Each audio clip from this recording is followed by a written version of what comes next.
नमस्कार दोस्तों, स्वागत है आप सभी का रोचक कहानियाँ चैनल में। दोस्तों, मेरा नाम रिया है। मेरी नई नई नौकरी लगी। घर से दूर दूसरे शहर में यहाँ किराए का घर लिया। घर के सामने बुजुर्ग दंपत्ति रहते थे। मैं भी संयुक्त परिवार में रही हूँ।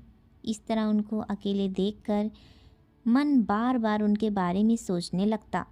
सुबह ऑफिस जाती तो देखती दादी दादाजी को कांपते हाथों से चाय देती और दादाजी भी कांपते हाथों से चाय लेते।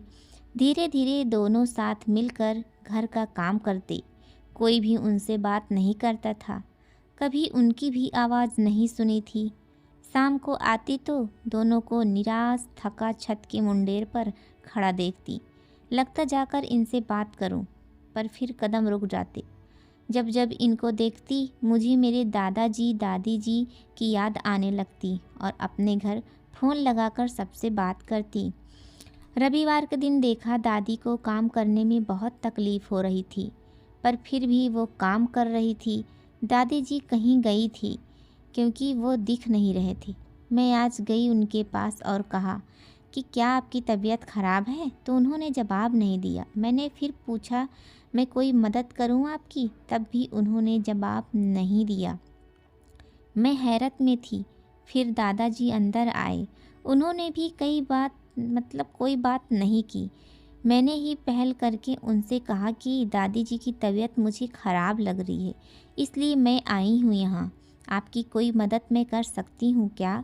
तो उन्होंने मुझसे इशारों में बात की और बताया कि दादी जी न सुन सकती हैं न बोल सकती हैं, और वो भी बोल नहीं सकते, सिर्फ सुन और समझ सकते हैं।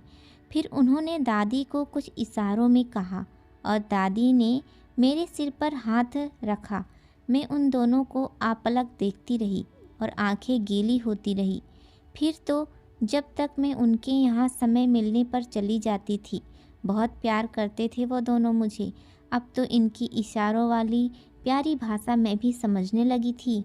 एक दिन मैंने दादा जी से पूछा कि आप दोनों अकेले क्यों रहते हैं? आपके बच्चे या कोई और नहीं है? तब दादाजी ने दादी को इशारों में बताया कि मैं क्या पूछ रही हूँ।